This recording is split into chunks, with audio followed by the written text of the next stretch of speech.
കൊല്ലമായിട്ട് എൻസിലൂടെ നിരന്തര യാത്ര ചെയ്ത് തിരുവനന്തപുരത്തേക്ക് പോകുമ്പോഴൊക്കെ പലപ്പോഴും യാത്ര ചെയ്യുമ്പോൾ പുതിയ റെസ്റ്റോറൻറ്റുകൾ ഉയർന്നു വരുന്നത് ഞാൻ ശ്രദ്ധിച്ചിട്ടുണ്ട്. 3 മാസം കഴിയുമ്പോൾ ആ റെസ്റ്റോറൻറ്റ് അടച്ചു പോകുന്നത് കണ്ടിട്ടുണ്ട്. വീണ്ടും ഒരു റെസ്റ്റോറൻറ്റ് ഉയരും, വീണ്ടും അടച്ചു പോകും. എവിടെയെങ്കിലും ഒരു നല്ല റെസ്റ്റോറൻറ്റ് വിജയിച്ചാൽ അതിൻ്റെ തൊട്ടടുത്ത് 3-4 റെസ്റ്റോറൻറ്റ് കൂടെ വരും, പിന്നെ കുറേ എണ്ണം അടച്ചു പോകും. ഇതല്ല സംരംഭം.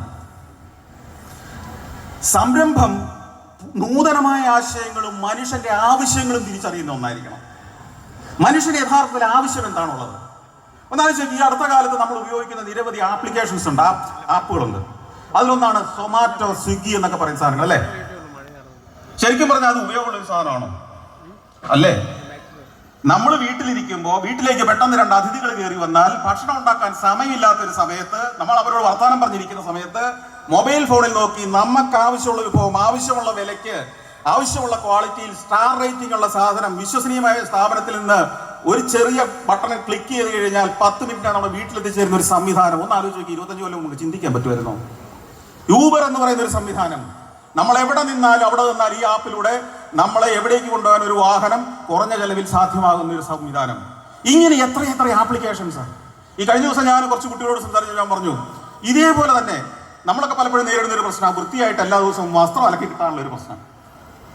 ഒരാപ്പിൽ ഞെക്കിക്കഴിഞ്ഞാൽ നമ്മുടെ വീട്ടിൽ വന്ന് ഈ ഡ്രസ്സ് എടുത്തുകൊണ്ട് പോയി 4 ദിവസം കഴിഞ്ഞ് അലക്കി ഇസ്ത്രീയിട്ട് ഇവിടെ തിരിച്ചു കൊണ്ടു തരുന്ന ഒരു സംവിധാനം ഉണ്ടാക്കിയാൽ കേരളം മുഴുവനുള്ള എത്രയോ ആളുകൾക്ക് ആവശ്യമുള്ളൊരു സാധനമാണ്.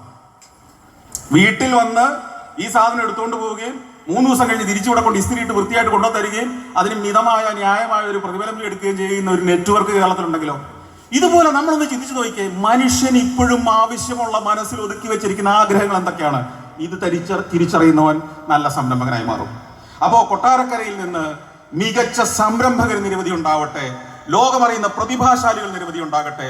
ഈ ഒരു മൈതാനത്ത് ഇനി ഒരു 5-10 വർഷം കഴിഞ്ഞ് ഇതുപോലൊരു സമ്മേളനം നടക്കുമ്പോൾ അന്നത്തെ കേരളത്തിന്റെ മുഖ്യമന്ത്രിയും പറ്റുമെങ്കിൽ അത് ബാലഗോപാൽ സാർ തന്നെ ആവട്ടെ എന്ന് ഞാൻ ആശംസിക്കുകയാണ്.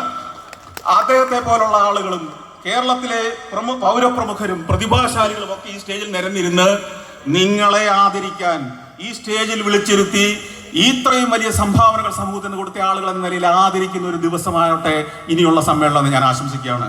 അത്തരത്തിൽ ആദരവ് ഏറ്റുവാങ്ങുന്ന പ്രതിഭകളായി നിങ്ങൾ മാറട്ടെ എന്ന് ഞാൻ ആശംസിക്കുകയാണ്.